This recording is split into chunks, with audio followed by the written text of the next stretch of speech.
And so yes, in my area, Ventura County, 81 was George Prince was in Ventura. I can remember seeing him when I was a teenager.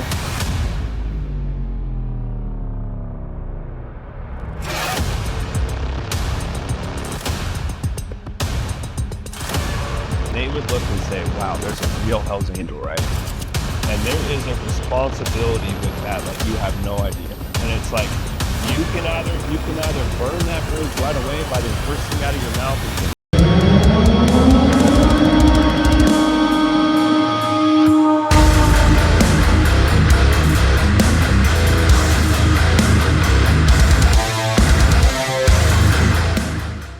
welcome back to Roll the Bones podcast, season 2.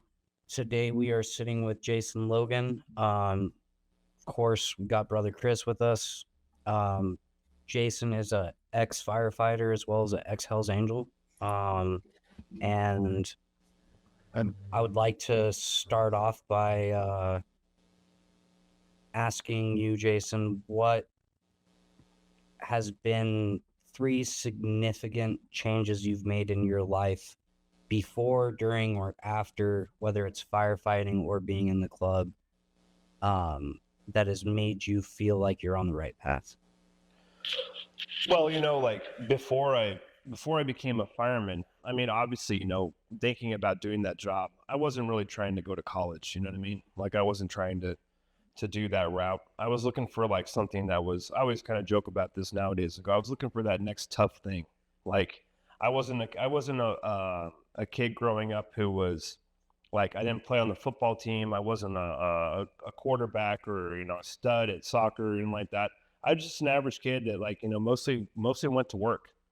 Starting at like 11 years old, I started making money, So, and I love that. I mean, that's gotten me to where I'm at today. It's like always hustling to do the next thing.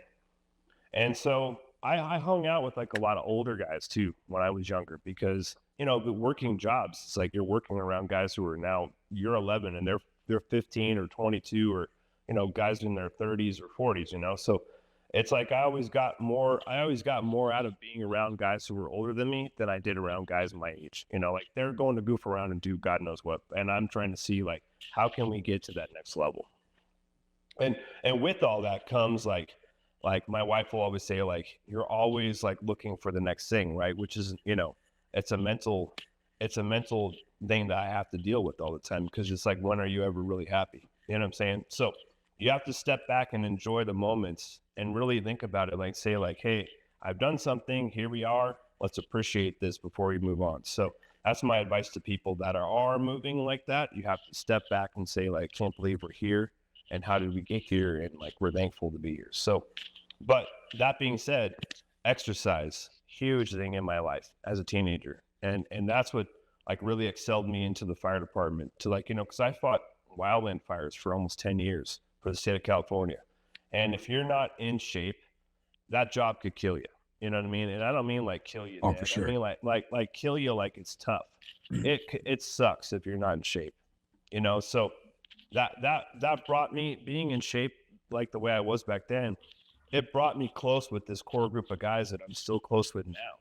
And I haven't been in the fire department for, since I was 31. So it's like, I still am close with this core group of guys because of how tight we were and how strong we all were back then. So exercise is a huge one for your mental health. And it also excelled me to different levels in many different things. So exercise was like one of the big ones. Of course, like experiences through the fire department, you see a lot of crazy stuff, so, yeah, fires are cool and they can be devastating and, all that stuff. But, motor vehicle accidents, those are tough. Medical aids when you're picking people up and putting them on gurneys and they're never going to come home. Those are tough, and you learn how to deal with that stuff. And you compartmentalize things. You put it this way, put it that way. Some things come up later, when you talk about them. So I guess, like getting through that step of understanding that life can be over in an instant.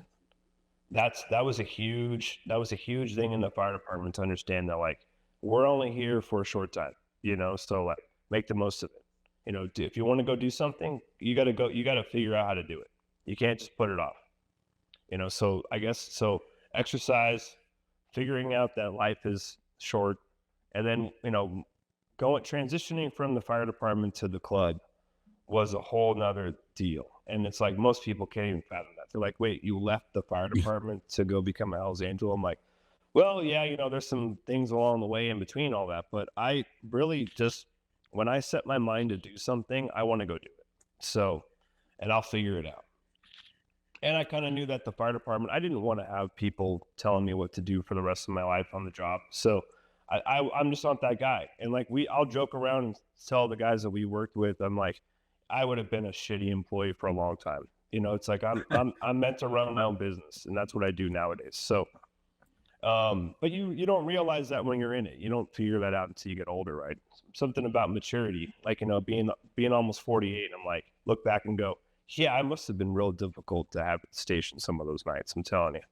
But so transitioning from the fire department to become a Hell's Angel, that was a whole other thing, because I had two small kids. I'd been married for a while, had two small kids, decided, I'm like, hey, I think I want to do this. And I have a connection to go meet somebody and start hanging out with them. And, it's a whole process. It took about 3 years to get into the club. And all the time you're just thinking to yourself, like, all right, what's tomorrow going to hold? What do I have to do this week to get all my stuff done? Be a good dad, make sure I'm here, make sure I'm there. And also I might get a phone call from somebody that says, we need you to be here tomorrow so we can go do this, And so, Right. You're juggling so many things. So, I'd say, like, the next thing would be like managing yourself, managing your life, like figuring out that you can take on a lot of stuff. I have a friend of mine who's an airline pilot, was in the military, and he'll say to me all the time, he said, Jason, I don't know how you have so many hours in the day, because like 1 year after I became a member, that's when we started the charity. So like, I was doing the charity, I was doing raising two kids, helping out with that stuff, being in the club, running a construction business, and, getting into, every single thing I could to volunteer to do this or that, so it's like, it's a lot, man. So people, and then when I was in the club, I was on numerous phone calls and went to numerous meetings a month for different things, because I felt like it was important for us to be a part of the overall picture for the motorcycle culture. And so that's how I got involved with bikers' rights. And that's how I met all these different contacts from other motorcycle clubs very early on. So I just thought of it as like, someone's got to do this stuff and someone's got to be there. So it should be me. And I love having a challenge. Now, of course, time. Yeah. I'm going to say time management is, I feel a lot of people struggle with time management. And I would imagine, do you feel like you learned how to master time management better with the club or the fire department? Because both of them are kind of, full throttle. You're going to get called either to a fire, or, the club's going to need help with something, or they're going to need your opinion. So, both of those gigs are on the fly. You know what I mean?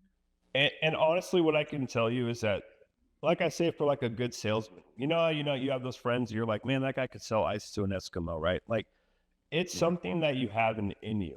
So like, it wasn't something I learned in the fire department or in the club. It's something I had when I was a teenager, or when I was a young kid. Like, you just figure out how to like do 3 different things, a day, and 3 different things in a week. And then it switches over to something else, and it doesn't affect you. You're like, yes, I got to go do this, and I got to go do that. There was no like routine where I said, oh my God, I can't add this to my plate. It was like, just keep adding. The plates just kept stacking up over my life. Yeah. So I think it's something that you're born with. Now you can train yourself on how to be good at time management, but if you don't have it to start with, you're really going to have to work at it. You know what I mean? And like I have guys that work for me now, and I'm like, get the notepad out, get the sticky notes, put them on your counter. I'm like, make the list, write them down, scratch it off, start over again, next day. And they look at me like I'm crazy, but I go, okay, at the end of the week, I go, what did you forget? And it's like, they forgot 3 out of the 9 things. I'm like, because you didn't write it down. So you have to understand yourself, right?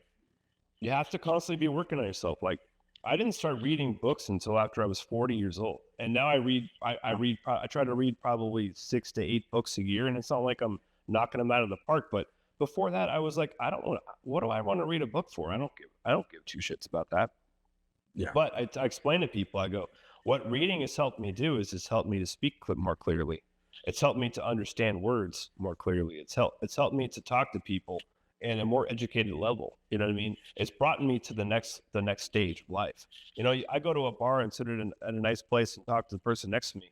I don't sound like all I know how to do is move rocks around. You know what I mean? Right. You have to self-evolve yourself.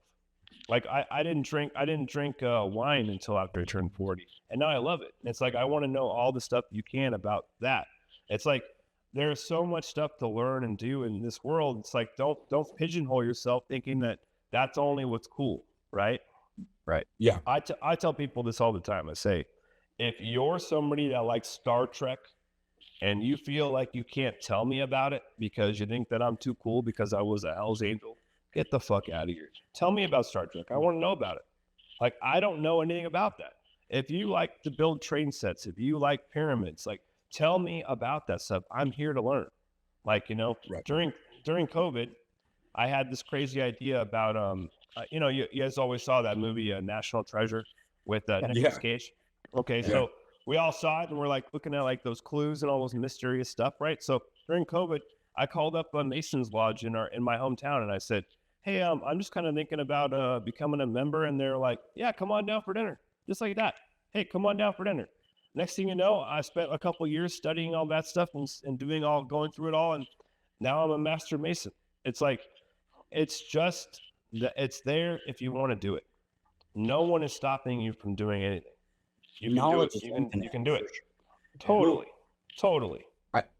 I think, well, knowledge, I think, comes from the books, where wisdom comes from life experience. Like, and one thing, the Masonry is something that I've considered. I know me and Trev talked about it. Our brother Jason, the Alaskan Avenger, he's part of a clandestine lodge, but it's the thing I'm learning more and more going into it. It's about making yourself a little bit better each day, standing on the square. And it's something that, like, I think men need those kind of, that structure, around other strong-minded individuals and they're great networking opportunities. They help embolden each other, help you through certain struggles, and men need more outlets like that. Yes. That's constructive. Yeah. Because even with men's mental health, it's barely being discussed. I mean, we're just starting to get to this is now becoming a little bit of a topic. And, but I think, like I was just saying, to reiterate that, it's just, we need those groups. We need to trust in each other, because a lot of times men will not communicate well. I'm not good at it, sharing feelings, so to speak. I'm getting better at it, but we need that brotherhood. Because with all the stress that we have going on, right, to be a dad, to be a husband, whatever it is, to be a guy in this world, you have to go out and get that job. You have to go out and get that house. You have to go out and pay those bills, right? And at the end of the day, after you've done all that and dealt with all the bullshit that it takes to do all those things, all you want to do is shut your brain off at 8 o'clock at night, right? Or 6 o'clock at night. And to say to yourself, like, I should be doing something else. It starts with the gym, right? Like going to the gym, whether it's in the morning or night. Once you start going to the gym, you feel better about yourself, right? So taking that next step is going to something that's going to take 2 hours of your week, like going to a meeting like the Masons, or going to a meeting at a church group. You know what I mean? Become part of a men's group at a church. Like, those things are important because you meet guys that are not from your original network. Yeah. Like, hey, hanging out with guys that are always tough and on edge, like, that's great, right? It has this great spot. But it can also add so many stressors to your life.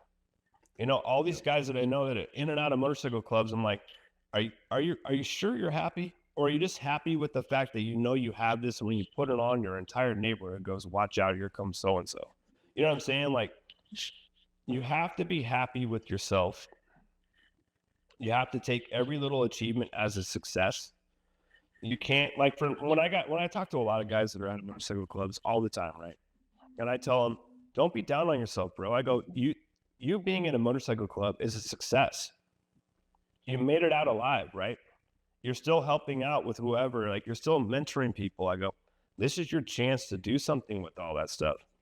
I go, most guys who own, if you looked at the statistics of who owns a Harley Davidson in North America, there are millions of Harley Davidsons, and there are only a fraction of people who actually join a motorcycle club. When there's millions of people who wish or idolize that. I mean, why did Sons of Anarchy get so big? Why did the Mayan show get so big? So many people wish they could attempt that. They wish they could tell their wife, hey, I'm going to go ride my bike from here to so-and-so, and I'll be gone for the next 4 nights. Like, forget about it. They can't go anywhere that's not with their kid's schedule, right? Or what their wife wants to do. And that's all fine.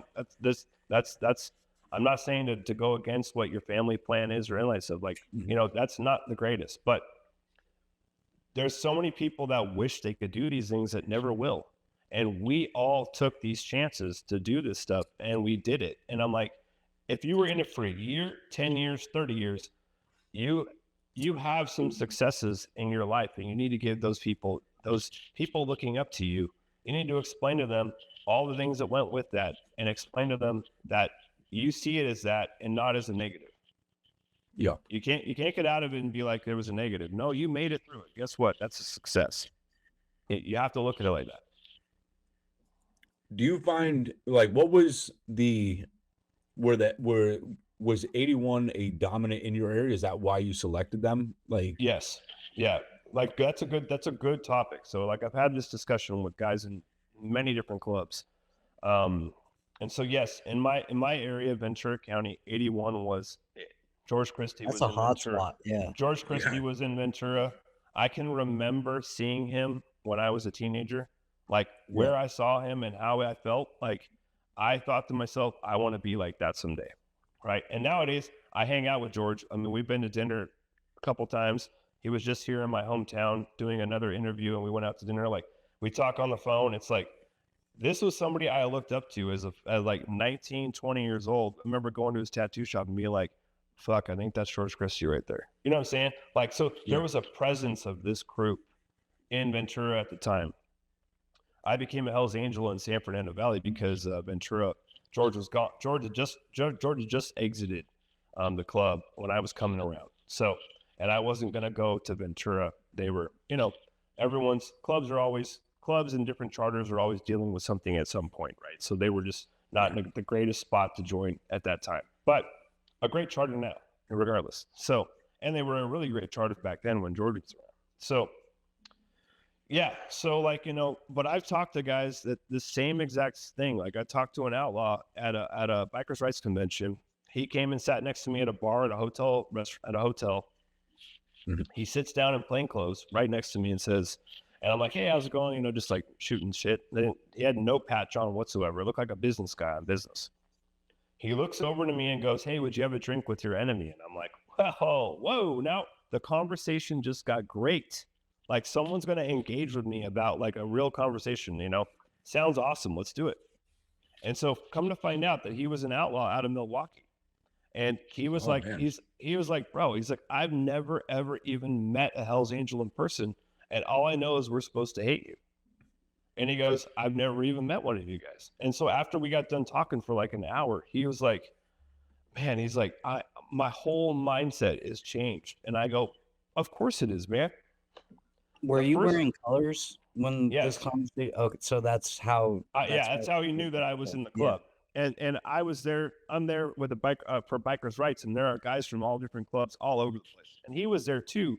He had just shown up, not in his colors. Does that make sense? So like he just didn't have them on when he showed up to the bar. He probably came in the car or something. So regardless, we started talking, and next thing you know, we hit it off.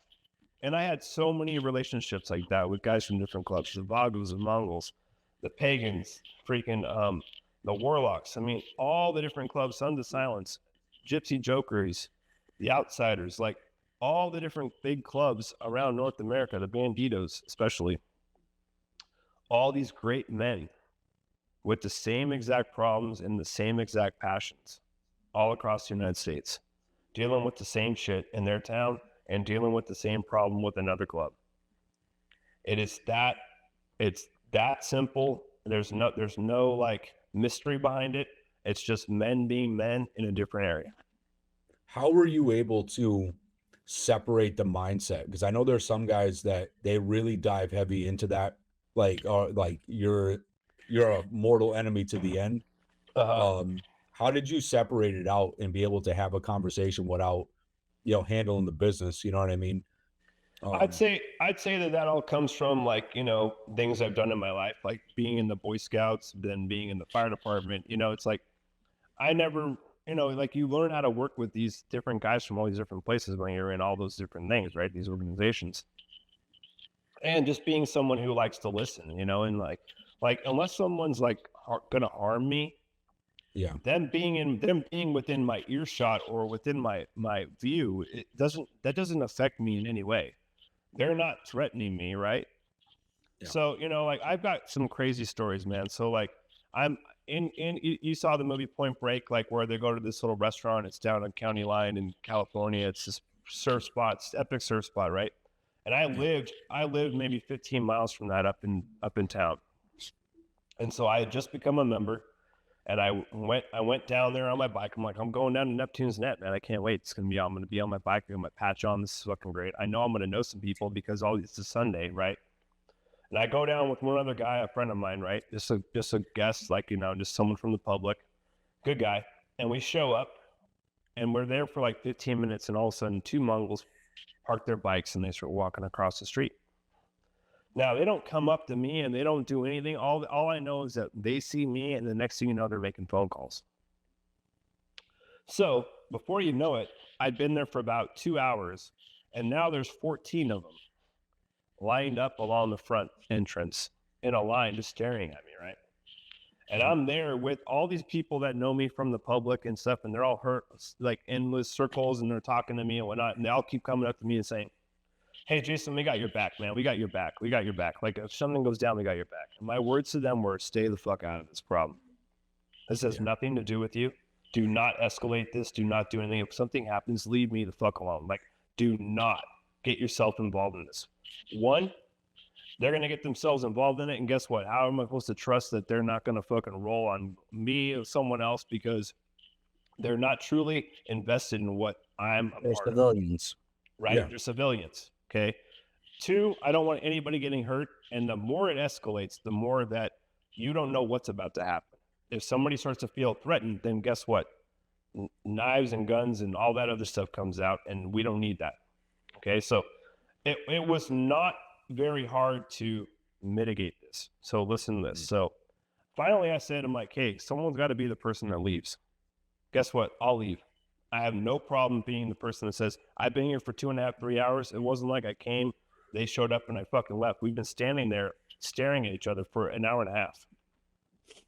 I go to walk by, there are 14 of them lined up. I go to walk by the end of the row, and I say goodbye to them, and the last 6 go, "Oh, I'll see you later."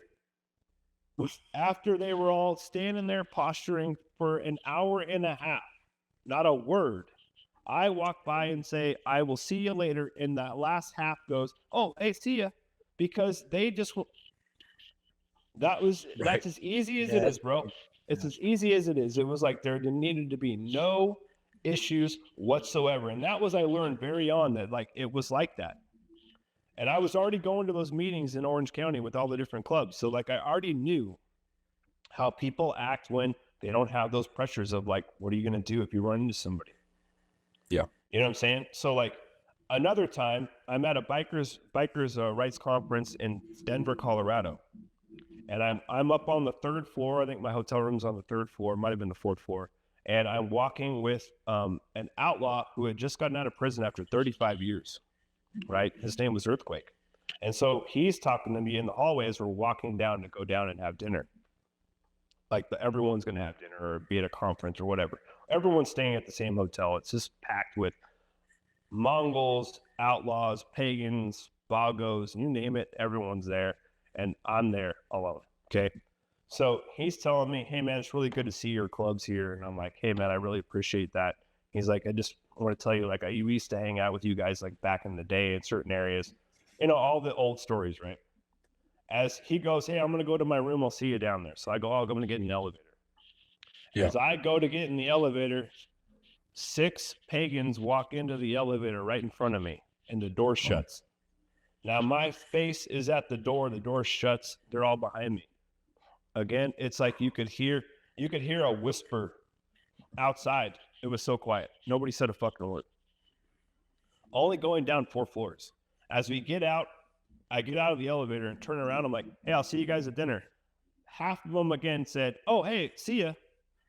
You see what I mean? It's that quick to break it down. So if I when I'd be out in public and I'd be at these events, if I saw somebody like looking at me from across the parking lot, I would beeline it right over to them to put my hand out and say, how are you? Hey, my name's Jason. How you doing?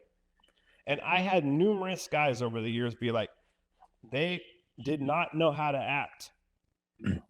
But guess what? That broke the ice. And it worked. Because it's kind of like you were saying before. Yeah. Like there was guys that, you know, I knew and they're around. Like you were saying how the stressors, when you have somebody that's edgy, now things can turn on a dime very fast, especially if somebody starts getting in their head and they start like there was one guy I knew, he was just so hell bent. Like there was another guy that was in there and he was like, this guy is just, he's here to cause a problem. And my buddy's the one that ended up making the problem. Yeah. Like, because in his mind, he was so paranoid, right? And that goes from, and I never did any hard drugs, but that is a big thing from doing hard drugs, right? So the more hard drugs you do, the more your mind starts to go into these paranoid states, right? So I saw numerous guys get that way. They got so uncomfortable. They felt like they were going to be like abducted into vans. You know what I mean? Like just crazy shit. And you're like, bro, we're in a parking lot in the middle of nowhere. Like no one knows we're here on the side of the road. Like it's 4 a.m. Like, what do you think? They're following us? Like that's the kind of stuff you're dealing with when you're in these organizations. You're not always grabbing the best people coming around your groups. Does that make sense? So it's like, because like, you know, like, hey, we're these tough guys. Guess what? If you want to spend the time and you want to make it, then guess what? Put the time in, and then we're not going to tell you no. You can just keep hanging out until we let you in. Like, unless someone does something really stupid and we send them down the road, eventually they'll get in. Now, when they get in, if they're not very mentally strong and they say that they want to follow the old timers into that back room to do those drugs, right? They can't handle it like those guys can. Right. So next thing you know, they're spinning, right? And they're going down a rabbit hole. They're spun out. Yeah. Because they thought that becoming a Hell's Angel or a Mongol or a Vago or any of those things was to be like that and like ride down the highway all night and fucking get somewhere, you know, after riding 700-800 miles and be up all night, you know, party and then head back. And I'm like, you're missing the bigger picture. That is not what this is about. You're not going to last. Go ahead. I was going to say, like, when Sons of Anarchy came out, did that create like a lot of strange individuals trying to join clubs? Because I know there was, at least in feeder clubs, there was a lot. And I would imagine they're a misconception, because knowing the guys that I know with the mob, they, during like Goodfellas and Casino and all those things, people have this twisted version, the Hollywood version of that, like not understanding what actually involves, you know, what it's involved. Yeah. Did SOA like cause any problems for the clubs? Like not just 81, but, you know, other clubs out there? I would say it definitely piqued the interest in being, you know, obviously it piqued the interest in people wanting to do clubs or wanting to be around clubs. You know, before my time, back in the 90s, we had clubs all over North America had way more public participation at their own events, right? Sure. As time went on and Sons of Anarchy came out, all these different people wanted to start their own motorcycle club because they didn't want to go through the process of becoming a member in a larger club. It lessened all the people coming to those events, because now you've got people that want to go to an event and they're choosing between 7 different events on a Saturday in their town. Does that make sense? So all that stuff dwindled down, and it dwindles down participation and dwindles down. Across the board. Yes, Sons of Anarchy and the Mayans it sparked something that decreased the value of being in a motorcycle club. And I'm not knocking any single motorcycle club. I think they're all great. And there's a reason why men start one, and there's a reason why men are in one, and it's all needed and it's all valid. But if you really look at it, if your town had 3 motorcycle clubs and now it has 12, I'm sorry, but you're all trying to do the same thing. You're all hoping people are going to buy shirts from you. You're all hoping you're going to, you're going to go on this thing and do this, and it all costs money. And it's like, now you've just dwindled it all down to where your supporters can only do so much, because how many times can you be bugged for $20 to buy a t-shirt? For sure. You know And what I I'm mean, saying? support gear is a huge factor in all of it. Like, I've got a buddy from the local 81 chapter here who's currently in prison. And before he, like, as he was fighting his case, like, there's, I think, 2 or 3 iterations of this shirt that came out. And like, all that money, you know what I mean? Like, besides cost, went for lawyer, went for, like, good lawyer, bonding him out in the first place, good lawyer. So it's not just, people don't understand that, like, it's more than just keeping the bills, like paying the bills, Yes. keeping the lights on, keeping bikes maintenance.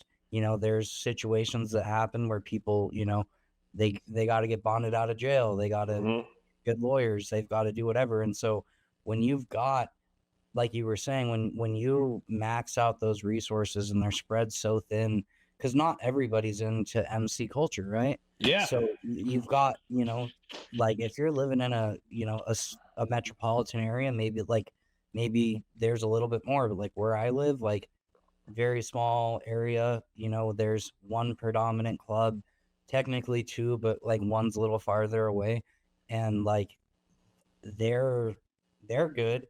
But when you're in a major metropolitan area and you've got a bunch of clubs, like, there's not, yeah, sure, like, maybe per capita you have more people who are interested in MC culture or, support in any way that they can, but that money dwindles out fast. Like you said, when you spread it, as much as it can be, 10, 12 different clubs in one area, like, that's not enough meat on the bone for everybody.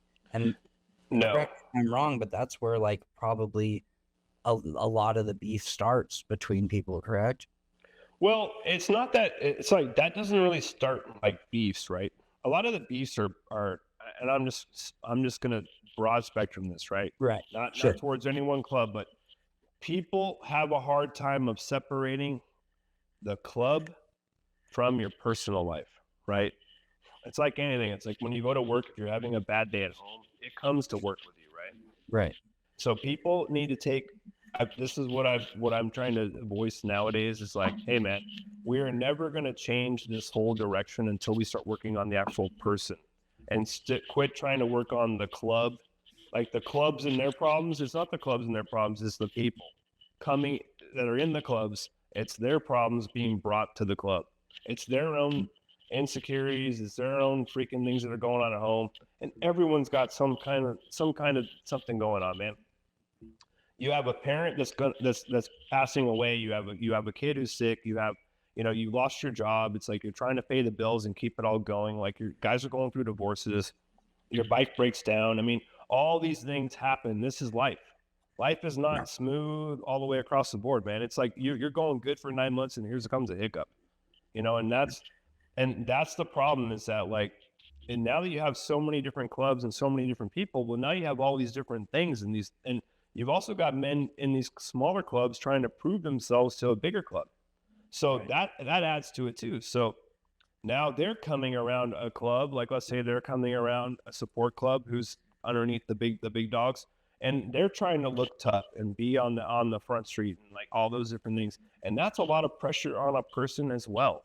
Like, how long can you do that before you either have to actually prove yourself that you are that tough, or you're just going to be that guy who's a sidekick off to the side? And can you deal with that? And then guys are, switching from one club to another club, and then they have a problem with somebody, and they drag that information about that problem to the other club, or they voice it to the big club. Like, you just have to remember that like people are human and they're all going to have issues, and you got to, if we want this culture to stay strong and stay the way it's supposed to be, you have to put your arm around the guy that's going through some shit and saying, bro, it's all right if you don't come to a few meetings. It's all right if you don't make it to that run. Like, I just care about you because that's what we're supposed to be doing.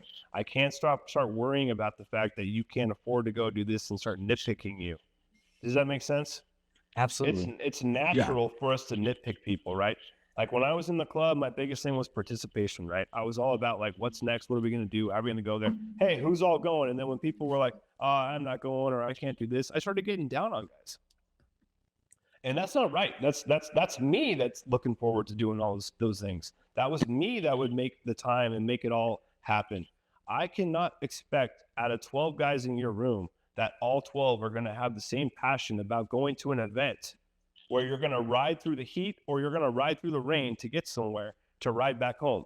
Hey man, when I look back, I go, no, I should have told those guys, you stay back, enjoy it. Let's go. Let's get together and go do something on Tuesday night. After I get back from that, we'll talk about it. Like, don't worry about it, because then all you're doing is sending these guys home to say, man, I feel like they're mad at me because I couldn't do this or I couldn't do that.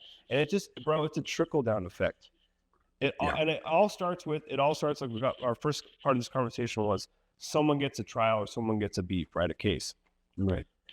Everything's going smooth, and then all of a sudden you're backing your brother. And if he got in a bar fight, you're backing your brother, all this stuff, and now he's got a case about it, and you're trying to help him out. You're trying to help out his family, but you're putting pressures on that charter and that club, and it's putting pressure on the public because you're leaning on them to ask them for money without saying, "Give me $100." You're asking them to buy $100 worth of stuff, and guess what? You're really only going to get $60 out of that $100. Does that make sense? So like, Absolutely. it's constantly, you're moving 3 steps forward to have 2 steps back. It's not things are not working the way they should be. We are going through the motions constantly and not looking back at things. And that's like kind of what I'm talking about with people these days. Like, take a look back at these events that we've had in our last 25 years. What did we do after those events? Did we talk to any of those people? Did we help these people out? Are all we doing is like, hey, so-and-so died and was killed, let's move forward. You know, like the Mongols just had one of their members this week get shot and killed, right? And it had nothing to do with club violence. It was a work-related thing that's on a fluke. But the public views it as it was a club-to-club probably issue. Because how could they not, with all the shows and the TV and the media, right? So my recommendation always is get ahead of that stuff. Don't be the people that are allowing the public to create these images in their mind. Like, get in front of it and say, no, that was not a club issue. Because the more you allow the clubs, the public, to have that perception of the clubs, the further we are moving backwards. Like, how much, because obviously when you have like the support clubs, a lot of them end up drawing a line in the sand. They choose a side and they inherit, the problems of the bigger clubs by choosing what side they're going to be on.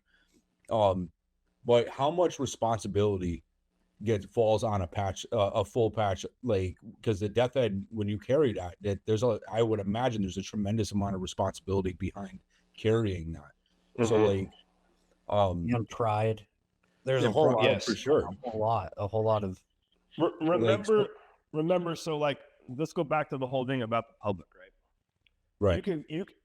I can tell you numerous times I walked into a restaurant or a bar from here to Virginia, like wherever, from California all the way across the United States, and they would look and say, "Wow, there's a real Hell's Angel," right?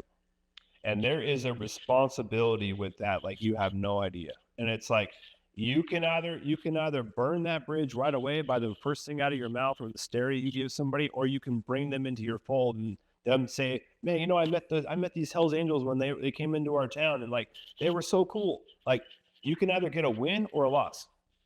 Yeah. Every time you go out on your bike, every single time you go out on your bike, like you said, the responsibility of wearing the patch you wear, whether you're a bandito, an outlaw, it doesn't matter. Anytime you go into your town, people are looking at you regardless if you're making eye contact with them, people are watching you. They're analyzing. They're everything. analyzing. They're watching you pull up on your bike. They're watching you get off. They're watching you walk into that spot. They're wondering what you're doing. They're wondering who you're going to have a conversation with. They're looking at all that. If you're standing having a conversation with somebody in a parking lot, they're wondering what's about to happen. You need to have the forethought to say, I am a public fucking viewed figure, right? And I'm not saying you're the mayor of the town. I'm saying you're the outlaw of the town. Act accordingly. There's a responsibility with wearing that stuff. There's a responsibility with having a tattoo on your arm. People will notice it. I can go to a public hotel pool and someone sees one of my tattoos and you have no idea if they know about it, how they change how it all changes. Right. It's almost like I got prospects at a freaking at a hotel pool in another place I've never been to before because they're so curious about that lifestyle. You know what I'm saying? And I didn't ask for any of that. But I have to say to them, yes, you can ask me questions. Yes, let's have a conversation. Yes, I would love to know about your life. Like, you can't turn them away because you just soured their taste about the club, about the culture by being an asshole. Is that it's not easy. It's not easy, bro. It's I mean, you got to think about it. It's not easy to be always tip top and, in front of everybody and be like, everything's great, No, I mean, it makes sense. I've had a personal experience, actually, too. And I'm just for the sake of it, I'm not going to say what club it's involved with, but like, they were just straight assholes, right? Maybe they were having a bad day, maybe whatever, right? But just straight being a dick for no reason. You know what I mean? Is that, of course you're going to have probably one, maybe two people out of any group, regardless if it's a MC or if it's a gang or if it's a group of people who play pool together at the bar, you're going to have somebody who's always standoffish or whatever. Do you feel like how do you sorry, I'm trying to figure out how to formulate this question in a logical way. Do you say Mr. Smith is always that asshole in the club, right? Mm-hmm. Do you continue letting Smith be a fucking dick to everybody? Or do you try to correct that because it reflects on the whole patch? And so Mr. Smith, I'll give you a little example. Mr. Smith might be like that in public, and he might be the best guy when he's back at the clubhouse, right? Remember, all types of men have all types of things going on in their head, right? So they feel safe and comfortable on the road on their bikes at a gas station with their brothers, and they feel safe and comfortable at a clubhouse with their brothers in the safety, knowing that this is our little thing. When they're out in public, they might be worried about what you don't see. Right. And the experience that they've dealt with and like, let's say a guy's been in the club for 15 years. Well, guess what? He's heard and seen and had a brother die and all these things, had fucking bike accidents and all this stuff where he's gone to numerous funerals over a 5, 10 or 15 year period. And that jades people. Right. What you hope is that in that charter, you have someone that is a buffer, right? And that's someone in the charter that says, hey, so-and-so shouldn't be talking to the public right now. So let's get him up here and let's get him over here with some of the other brothers. And guess what? If people try to gravitate over to them and try to talk to them, I'll get in the way and I'll fucking talk to these guys, right? And that's what you need to realize about your group is that you should be looking at the group of 12 and saying you have 3 or 4 doers, you have 3 or 4 guys that want to follow along, and you have the group in between that it's a mixed bag. You have to understand your people, you have to appreciate their strengths and weaknesses, and you have to act accordingly to that. You can't just assume that everyone's the same. And because we have a patch on, that's just the very basic, that there is a similarity, that we own a motorcycle, and that we have a patch on. The rest of it is a dynamic like you would not believe. Like I said, you do not know what's going on in that brother's head at the time. You don't know what maybe he's having a fucking memory of something. Maybe he's sad because it's the anniversary of the time when his brother got killed. Like You do not know. You know, the best thing to do would be to go up and ask them, like, hey, man, are you okay? And you know what? And in the clubs, we're posturing so much, it's hard for people to even fathom that.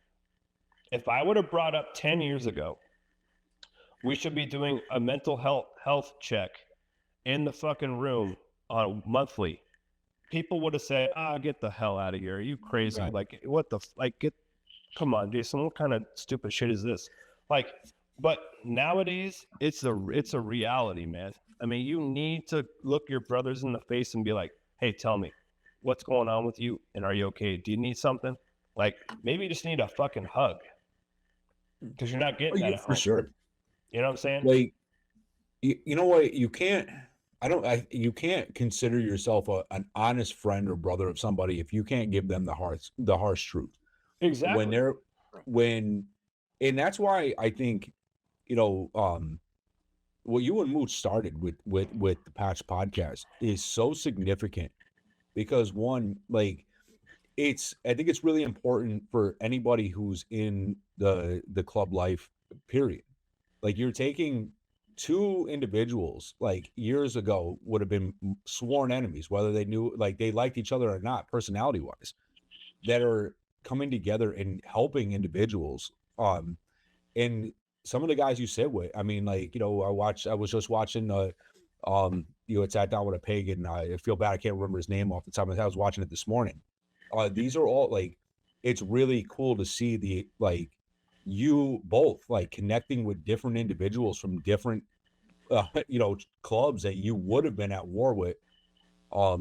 So when you guys are talking to people, when people, like, are leaving the club, like, what's that day one, maybe day one is like maybe disappointment or relief, but after a couple of days, like, what's going through their head? So back to that whole thing about Mooch and I. When I first came up with this concept, this idea, I said, I had never met Mooch before. And all the travels I did and all the Mongols I had met, I'd never met Mooch.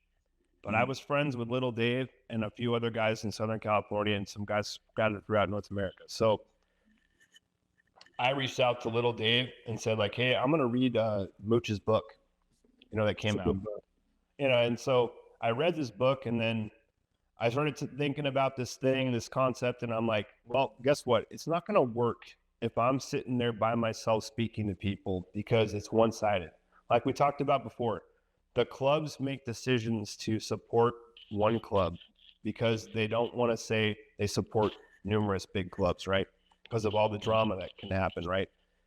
Which is a detriment to the culture because you're taking away a big group of people that could actually get along on the lower parts and kind of cohesively bring some of the guys from the bigger clubs together to go say, let's go do something over here. Let's go do something over there, right? Without the drama, right? Without making it so structured. And like, if you do this, you're pissing on that club, right? So forget about that. It wasn't going to work, this concept, if it wasn't Mooch and I. So I called Mooch. I got his phone number and called him. And he's like, dude, I know who you are. I've heard about you, for years.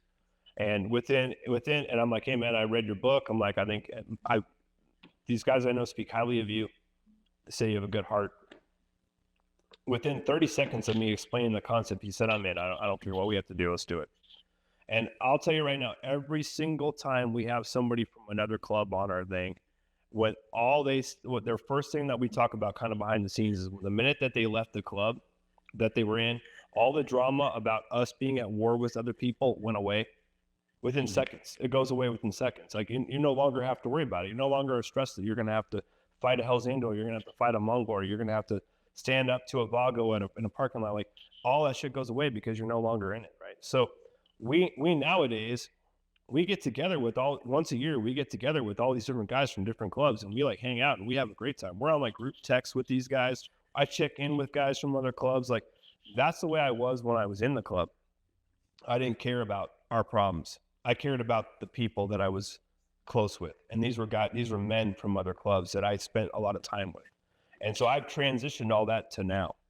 And so back to what you're saying, like the guys who are getting out of the clubs nowadays that I know and like hear about, like, hey, I just left the club and I just keep checking in with them. Like, how are you? How are you doing? And when they first get out, they're like, man, I can't believe I spent 20 years of my life, like fucking wasted this and did this. And I'm like, bro, no, stop. Like, you're upset now. I get that because you left. But I want you to understand that you did something that most men wish they could do. It's a success, brother. You're alive, you're good. It's time for you to give back to the younger people that are going to look to you and think like how cool your life was because you were involved in that. Anytime I go somewhere and talk with a new person and we talk about my life and that something comes up and, you know, going back and forth about work or whatever and what things you've done. And I'll say, yeah, I was in a motorcycle club, and they look at me and my tattoos and all that shit. And then next thing, like a couple sentences will go by and they'll be like, hey, I just got to ask, like, what motorcycle club were you in? And I'm like, oh, I was a member of the Hells Angels. It's like, bro, the whole conversation goes from like whatever we were discussing, whatever was going on in the room to they just want to know about that. So it's my opportunity to then not make it all about myself, but to make it about like, well, what are you doing with your life? Like, what do you plan on doing next? Like, how do you plan on bettering yourself? If they're younger guys, for sure.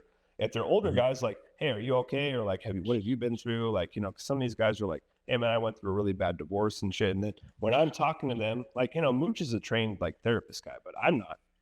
But I like to listen and I will give advice and I will help people out. But I'm constantly rechecking in on these guys that I have relationships with because that's important, right?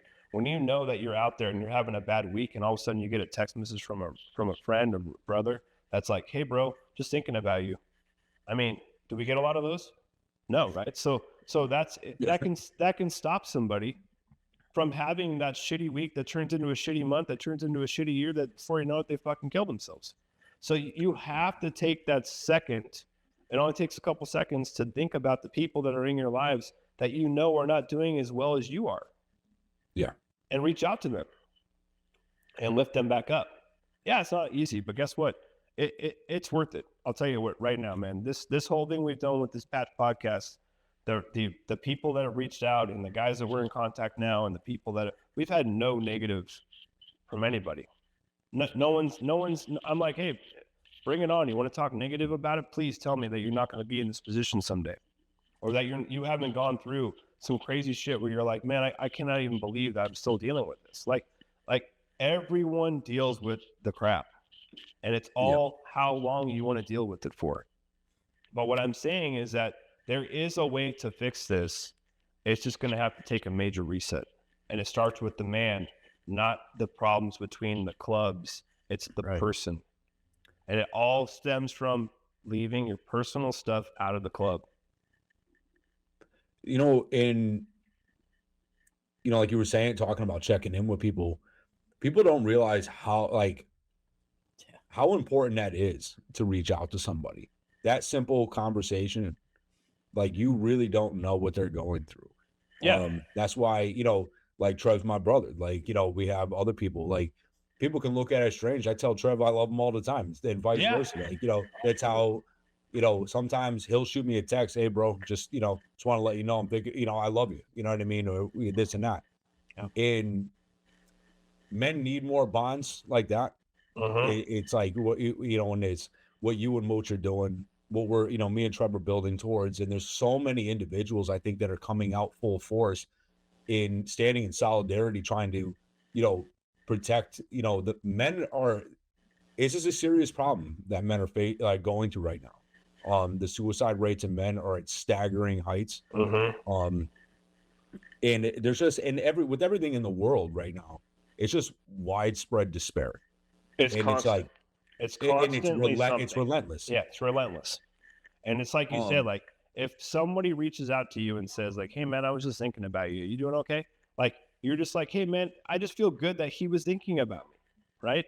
Because everything's always our responsibility. It's our responsibility, like I said, to pay the bills on Friday, to make sure everything's done around the house, to make sure that you go out and you do this, but nobody really gives two shits if you show up somewhere. You know what I'm saying? Like, no, like, you know, yes, your friends, if they invite you somewhere, they'd love to see you. But like, if you just are by yourself at home and you go out to a bar or a restaurant, that is no difference if you went there or not. You have to make the most of it if you're going out. You have to make the most of it to talk to somebody. You have to make the most of it to try to do something different, like to meet a new group of people. Like when I first left the club, my daughter just started a Catholic school at the junior high, right? And so they had like a back to school night for dads. And I'm thinking to myself, like, I better go do something because like my mind's going to start wondering with all this free time. I mean, if I was spending hours a week on the phone and going to multiple meetings a week and then going to events on the weekends and riding, thousands of miles a year, what was I going to do with all that free time all of a sudden? So I went to this thing, right, and started talking with these guys who were cooking. I mean, they're cooking at the barbecue for this event, and I really liked them. So I'm like, hey, well, what does this entail? They're like, oh, we cook once a month for the men's group at the church. I said, well, okay, well, when are you guys cooking next? Oh, Monday? I'm like, what time do we need to be there? They're like, oh, we start at 3 o'clock. 2:30, I was there on the patio waiting for them to open the door. And I did that for 6 years, bro. And I still hang out with some of those guys. We go play golf once a year. And it's like, we had the best time. You meet a different group of men. I mean, I'm in there with freaking retired LA County sheriff, retired Santa Monica PD detective. And they're looking at me and going, I know what those tattoos are. And I'm like, yeah, but they were like, who cares about that stuff? Like, we're retired. You're out of the club. Like, it's just camaraderie. And it's so important to have that. You have to broaden your horizons. You can't say, I'm only going to stay at these freaking shitty ass bars and hang out with these people who are not in the best place. You have to get out and take a leap of fucking faith, man. Otherwise, you're never going to get out of it. You have to find something different. Oh, for sure. And I mean, sorry, Chris. I think that before we get too far away from this, like having just somebody that you rely on hit you up is such a major thing for men's mental health that it's something that, like, my wife can ask me 20 times in a day when she can tell I'm off, like, hey, what's wrong? I'm fine. Don't worry about it. I'm just having a bad day. But, having somebody across the US that's my best friend, Chris, message me like, hey man, I can sense, or, your wife said something's going on. What's up? Like, that builds so much more than just that. Like, Chris, I hope that it's all right that I bring this up, but like, Chris was going through some really rough shit. He was interviewing some really dark people by himself. You could say it, dude. It's fine. Right on. So he was interviewing a lot of serial killers, doing like diving really, really deep, one-on-one conversations with these people, and it was really twisting him up. And he called me one day crying, and he's like, man, I don't know if this is what I need to do, and I don't know if I can handle this anymore, and right now I can't make this decision for myself. What do you think? Yeah. And it's because, like, Chris, and I don't know what your discussions were, but you're not able to vent to anybody how that made you feel, right? You're the interviewer, right? Talking this up, you're taking it all in, you're ingesting it all. But like, bro, your body can only handle so much shit. Right. It's like on top of all your other stuff, it's like you have to let it out some point. So like, when a lot of the guys that have been on this platform, everybody has seen some very significant and serious things, faced the highest level of crime and punishment, or they're in the deepest victim advocate groups. So like, to understand the contrast of people like yourself or the Alaskan Avenger, now there's that side of the spectrum. You have to get that full understanding. You have to talk to Unbridled Evil. Yes. So to bookend those things, and then everything fills in between.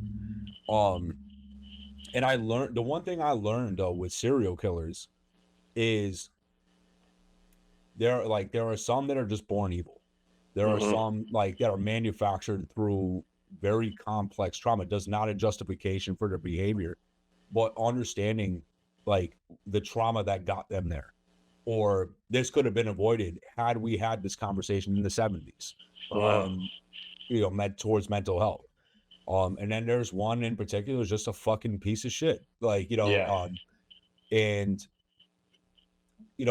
the thing is that when you realize the destructive power, like they hold, they're master manipulators, they're I'm reading the case files and the forensic reports, and you're just going into it, and man, the shit is just like, it's like just opening the door to hell. Like, Yeah. and you start absorbing that, you know what I mean? And like, and then the reality is, was one thing that's always scared the fucking shit out of me is you always see those cases of somebody that just, like a banker, just goes, a happy guy or whatever, just goes off the rails one day. Like, in trying to understand, like, what was a trigger point? What's a linchpin that sets people off? It was just all of it combined, you know, and plus, you know, the stuff that we deal with, you know, hunting a predator. Yes. You know, Yes. you know, like, about that, like when you're talking about the predators, right? Did you guys see that movie about the sex trafficking of the kids, right? You saw Are that you one talking about Sound of Freedom? Sound yeah, of Freedom, Sound of Freedom, right? yeah. So my wife said we should go see that, right? And I'm like, you sure you want to go see that movie? And she's like, yes, we should go see it. So we're in the theater, right? And I started crying, right? We leave to go home. I'm crying the whole way home. I'm sitting on my back patio of my house crying for about 45 minutes to an hour, bro. I'm just fucking losing it. And she's like, what's the matter with you? And I'm just thinking to myself, I'm like, the whole time I'm thinking about this, I'm thinking that the culture that I've been involved in for so many years, being the motorcycle culture, we have so many strong, capable, fucking badass fucking men in that culture. And we are fucking fighting over what? When there are children who are being taken from their homes, you know, put into fucking cages and basements and stuff, and we are fucking riding around on our motorcycles arguing about whether we can go into a bar or not. And when I think about the force that we could reckon as a whole to fucking protect children, it that's what fucking was making me fucking lose it, because I know how strong this whole thing could be.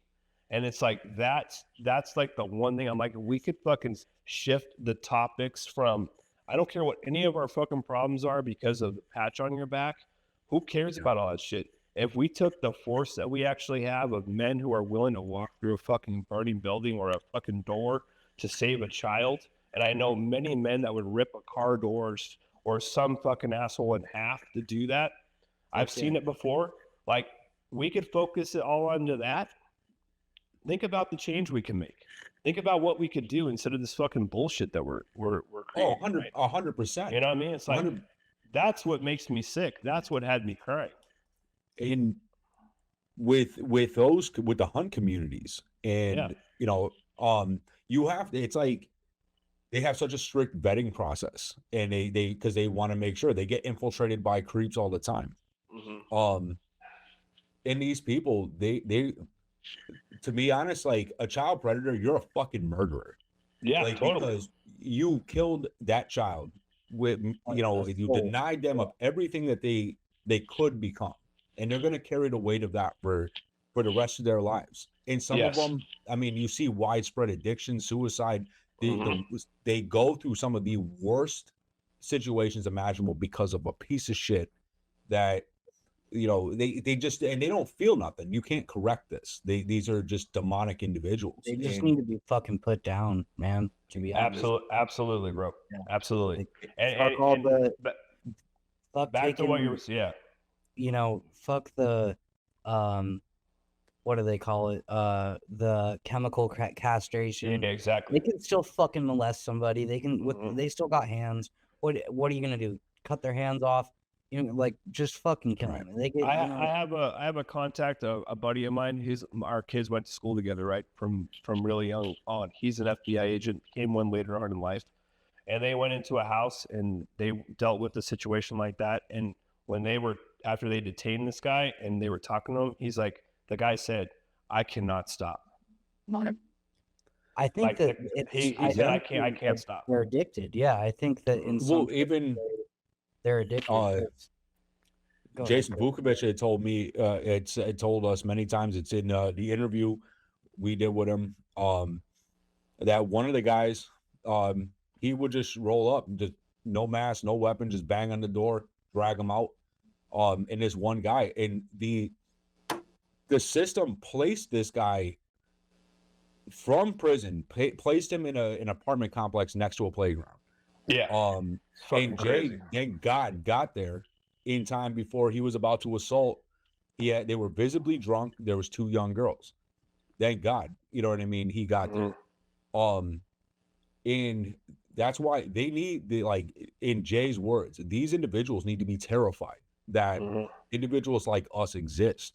Exactly. We need to hit every dark corner. And the thing that's so hard with that thing, with hunting these monsters, is they it's not like they're wearing gang colors or a patch or an identifier. Nope, they look like anyone else. Yeah, right. they blend in. And it's every facet of society has them hidden in it.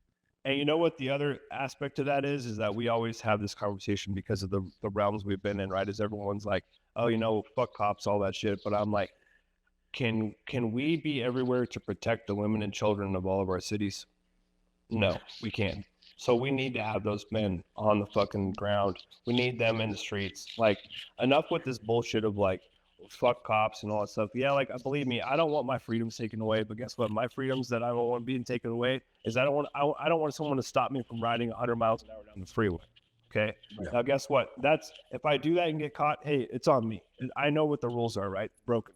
But I cannot be everywhere. I cannot watch my street like a hawk. Right. Yeah.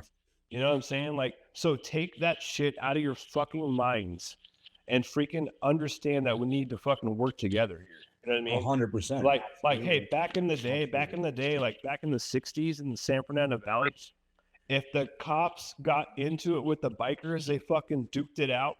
And then when they were done, they all went home. Guess what? There were no misdemeanors, no felonies, but slowly it went to a misdemeanor and slowly it went to a felony, right?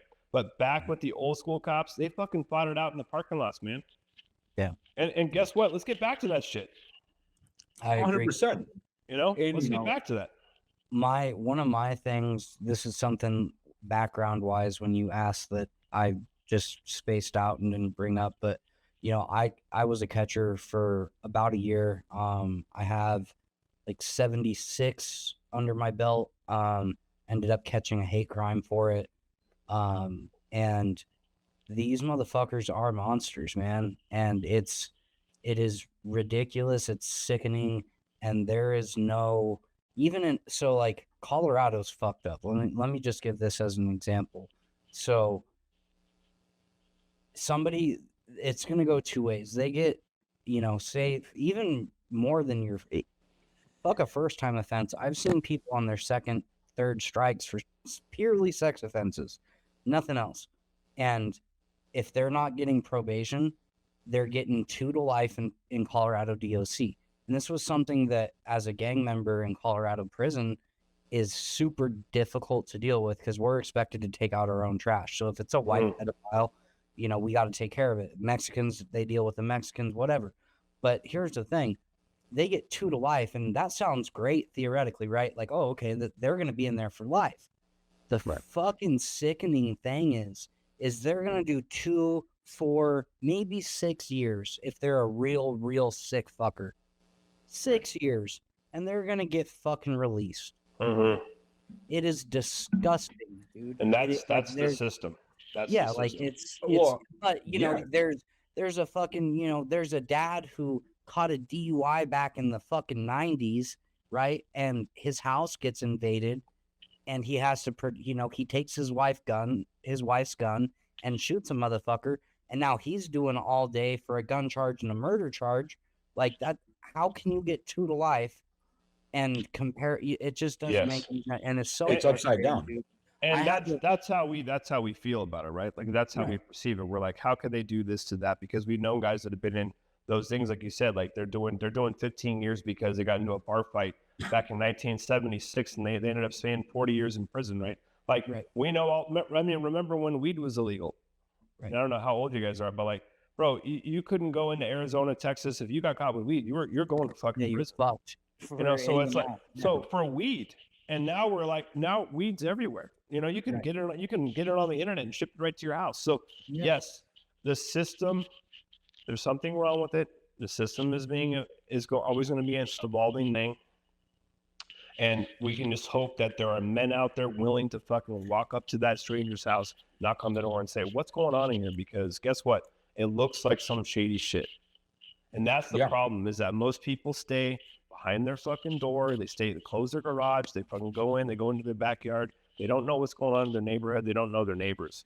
My advice is for all of us guys in our cultures and our worlds, get out there and fucking knock on your neighbors' doors. Fuck yeah. Let them Not know only you're there. that, you gotta, if you're a parent, man, this is something that, like, as somebody who used to be a catcher, like, I just want to throw that out there, like, throw this out there as well. Like, I had to stop because of my mental health. Being a survivor, like, I only dealt with it for a year, and it fucked me up mentally really bad. It was almost like torturing myself, seeing these situations, pretending to be a child, decoying, and having these people say all this fucking grossly disgusting, like, horrible things. But as a father, I plead to everybody that I know, if you've got kids that are, middle school up, check their devices. Be fucking vigilant, because you can protect more. If you can't protect your neighborhood if you can't protect your own Absolutely. You need to also educate you need to educate your teenagers and your kids about what's out there. You know what I mean? Yep. Oh yeah.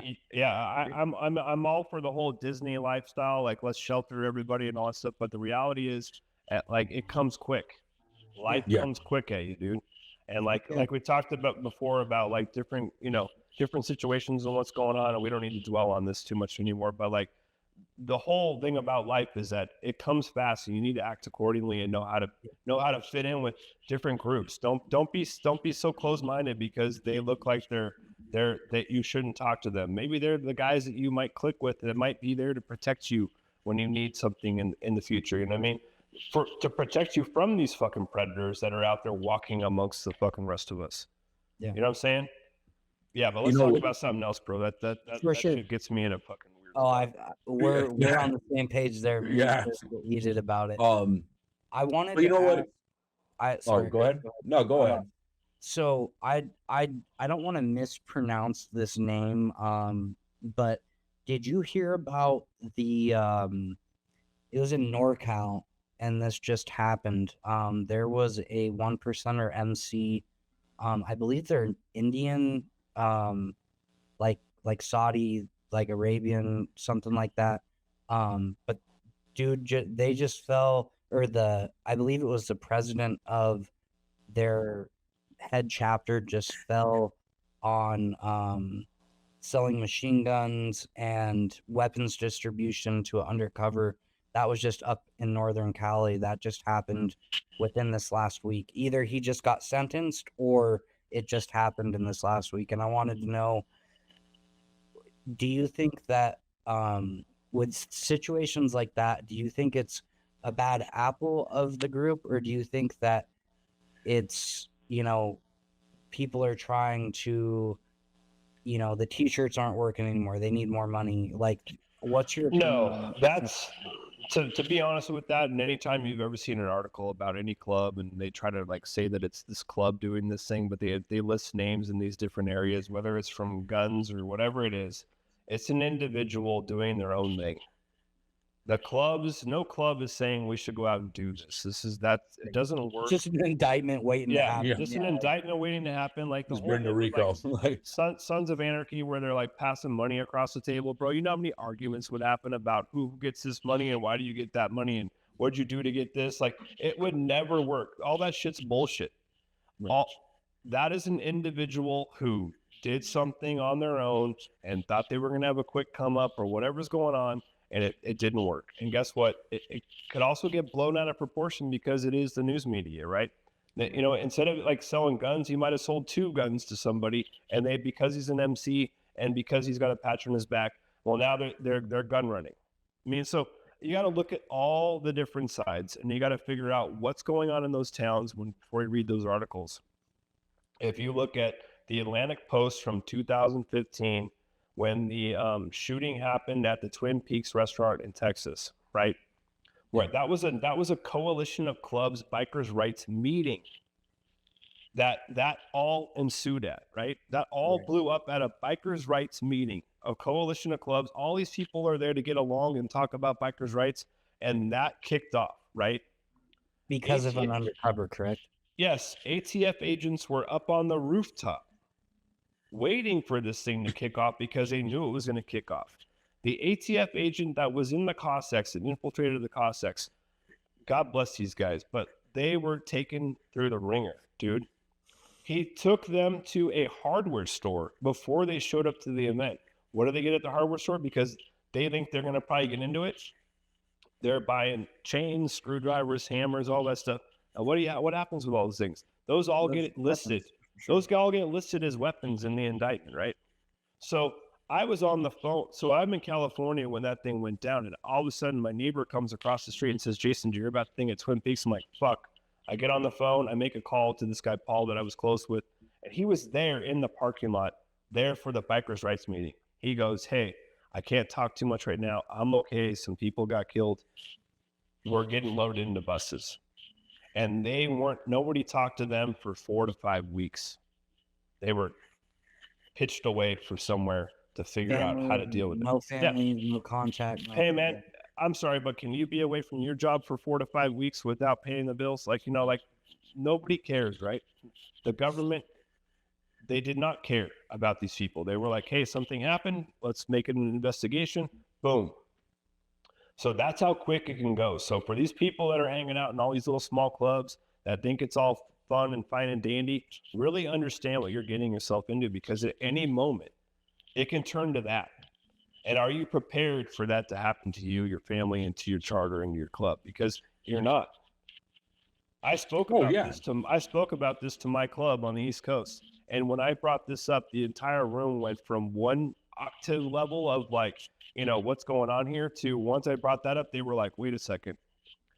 Please tell me how we can avoid that. Because that's a reality, dude.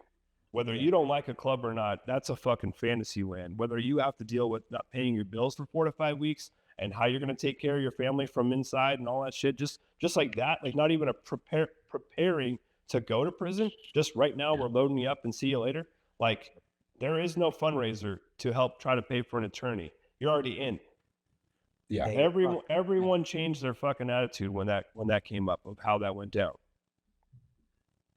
I mean, And there's that's the countless reality. situations. That's the reality of it. There's a lot of there's countless situations of law enforcement manipulating or gaslighting a situation in hopes that it's going to spill over. And that's all human error, dude. It's all human. Right. It's all someone's human judgment. It's someone's passion about their side of it, wanting to close a case or open up an investigation or crack down on this thing. We have one of our guests that we did an interview that's going to come out this year. He is a retired cop out of a town in Utah. Okay, Yeah. Utah in the early 2000s up until about 2015. Very nice guy. But the interesting thing about his life is that he created a bulletin based on 1%er motorcycle culture, and that bulletin was read across the entire United States by law enforcement like it was the Bible. Wow. So this guy in fucking a small town, not even in Salt Lake, in Utah, is now he said, he's like, I was just gathering stuff off the internet and putting it all into this little expert and putting it out once a month, and they were using it as the Bible in all the different cities around the United States to then say, this is why we're going to go after this club, or this is why we're going to go after that club. You see what I'm saying? Like, Yeah. Not even doing like some real research or getting to know people, like just It's going off hearsay, of basically. going off of some old stuff and going off of what this guy's putting in his weekly blog. That has never been around a Hell's Angel, that has never been around a Mongol. I mean, like, I'm sorry, but like, and I told him, I said, do you understand what that was doing to our culture at the time? Like, but from his perspective, he thought he was doing the right thing. And guess what? I also told him, like, yes, you're doing what you thought was right, and I can't fault you for it. It's human error, human judgment, bro. It's just humans being humans. And I think a lot of them take a step back. And I think a lot of them, like, it's like in any profession. I think we had talked about it earlier, as people become jaded within So like, and you see this, you know, a good friend of me and Treb's, he's a DC cop. He was on the Naval Yard.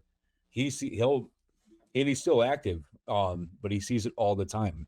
Cops that they're not proficient at de-escalating a situation. They'll, you know, they're just getting people excited. They're taking their home life, you know, to work and lashing out, and it's just a recipe for destruction.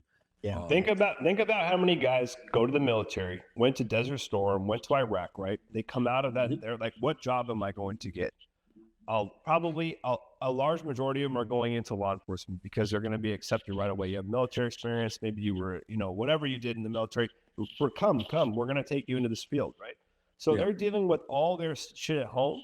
They're dealing with all their shit that they saw at war, and then they're having somebody talk shit to them on the street, right? While they're trying to do the job to protect the town they live in, right? So how can any one of us keep our cool all the time? For you're at a job at work for 10 hours. Can you keep your cool for 10 hours after dealing with all that shit? I could. No.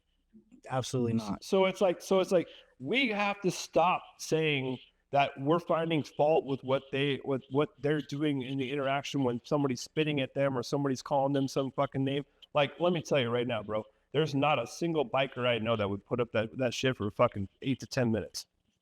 These guys are doing it 40 hours a week for years. If not more. Yeah. If not more. And Well, overtime because these cities are like cutting things left and right, man. And I mean, nobody. It's a shitty cycle. We have got to put a stop to the routine and go back before we start over again. Right. Sure. Nobody right now. We've escalated society, like as a society, a huge right now, especially we're in a huge shift of anti-cop, anti-fed, you know, bullshit. And it's not fair to them. It's not fair to them. We're taking We're taking one guy out of freaking 500,000 employees, and we're saying that they're all like that.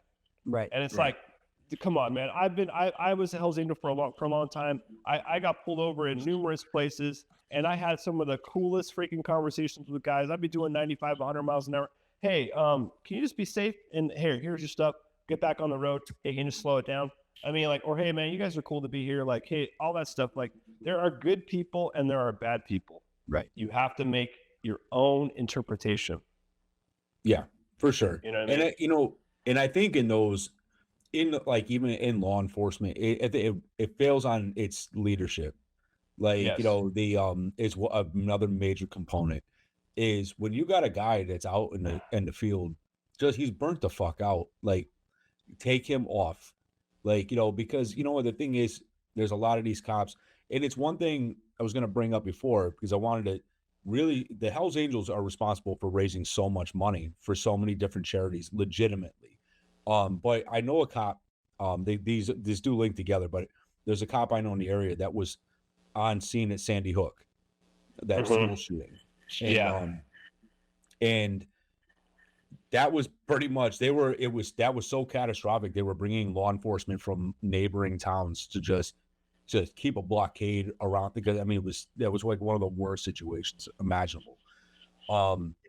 And this guy had to finish his shift. Like, you know, he had to go about his shift after he did whatever he did over there, you know, and then on his way back, there was a car wreck, you know, and you have to stop. You're still on the clock just because you Yes. And and then he went to work the next day. You know what I mean? He worked probably a 14-hour day because of, you know, having to help out over there, you know, and now it's the same thing applies to the EMTs, the firemen, everybody that had to work that scene. You know, they're going to go and continue. It's rinse, wash, repeat. And it's a failure of the leadership for not pulling them out. And at the same time, it's like, there is no way to stop. There's no way to stop the 24 hours, 7 days a week, 365 that continues to go on. Right. Like we don't have a reserve shift waiting at home for an incident to happen to come in and say, all of you go home and then we'll take over. Right. Because even if they bring somebody in, because I was in the fire department, right. So the big fire happens, we would start depleting resources from up north to fill the south as they all went to the fire. Right. And you start backfilling all this stuff.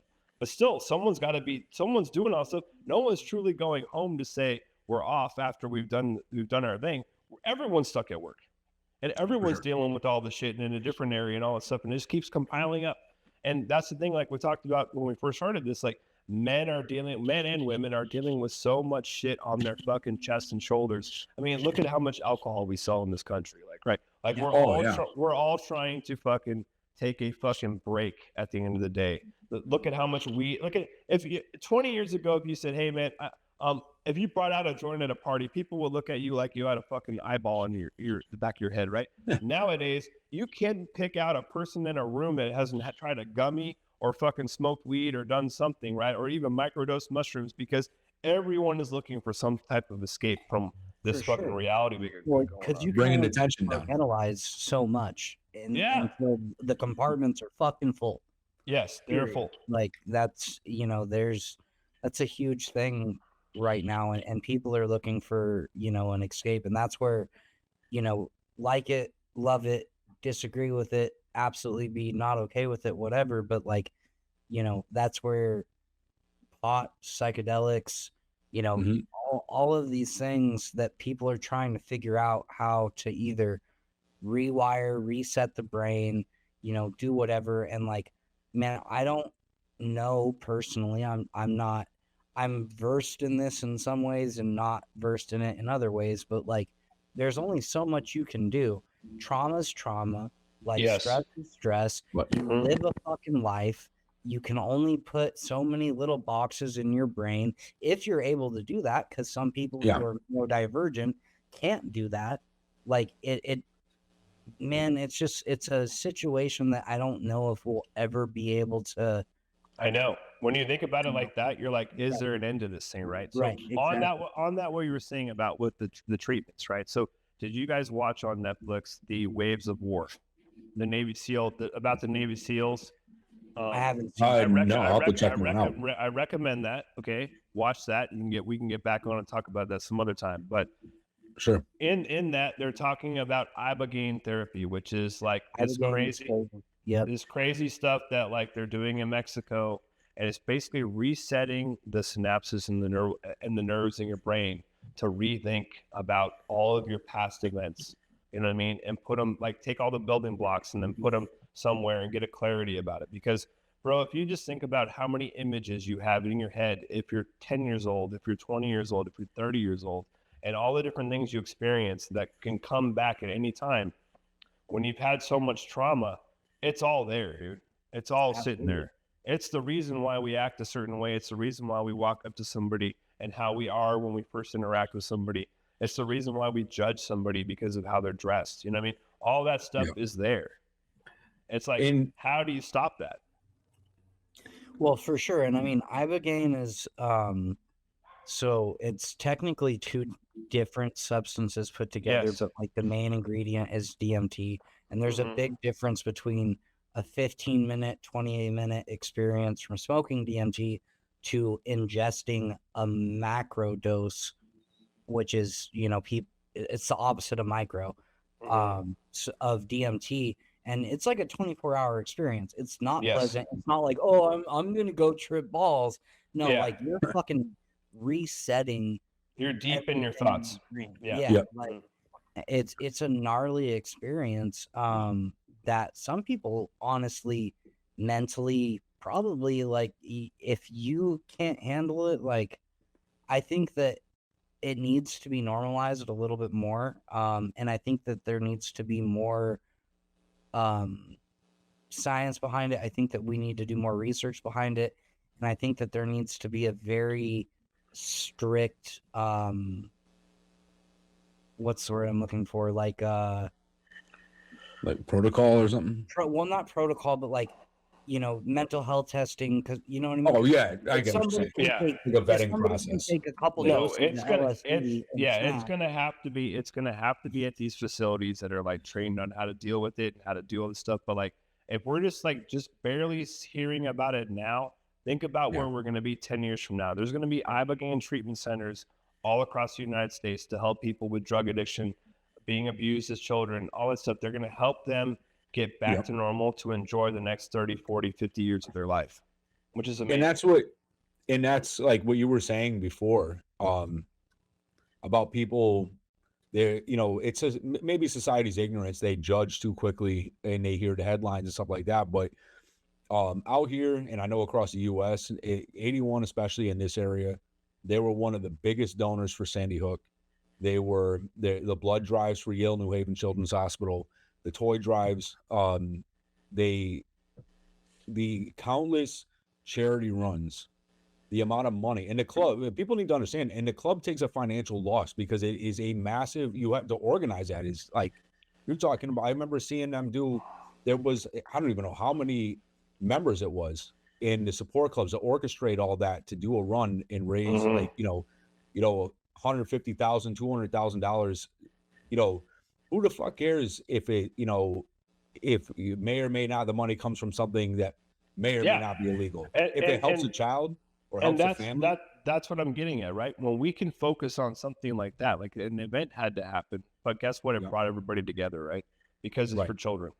Like when we really think about it, like we do all these toy drives every year. I mean, Fresno is a fucking great example, bro. They like get enough money to buy like 500 bicycles to give out to needy kids in Fresno. Like 500 bicycles. You know what I mean? Like they have a whole thing with Walmart and all this stuff where they go get them all and they distribute them all. I mean, they put the time and effort into that. And yes, guess what?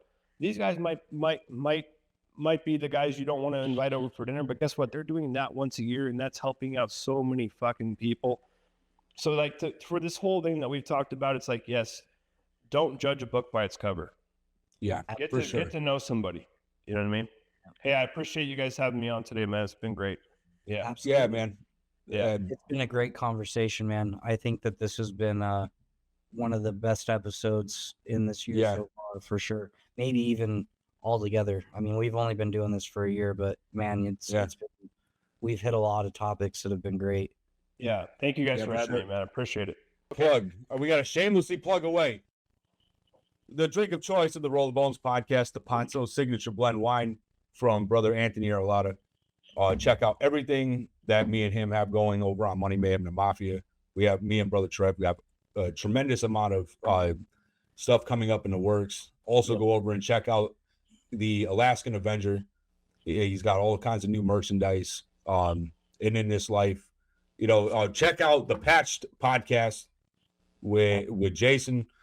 All his socials will be added down below. And dude, it's been a phenomenal conversation, and I'm blessed to have you as a guest. You were somebody that, like, you know, immediately piqued my interest as soon as I had seen you started seeing Mooch share stuff, and I've had the pleasure of talking to him a couple times on Instagram. He's a really nice guy. But yeah, he has a great book too, for sure. So, yeah, we're trying, bro. We're trying to give back. And we then appreciate you guys.